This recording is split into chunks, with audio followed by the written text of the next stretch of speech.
Morning guys! Andito ako sa bilihan ng mga siomai at squid roll. Good morning! Gutom kasi ako kaya bumili ako guys. Dito na naman ako. Ito paborito kong place na bilihan ng squid roll. Good morning! Malapit kasi sa trabaho to guys. Yan guys. Good morning sa inyo.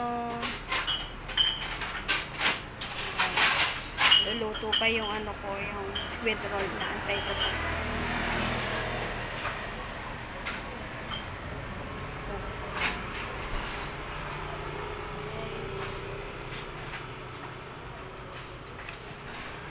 Tapos, kaya lang almusal ko guys, yung yung squid roll.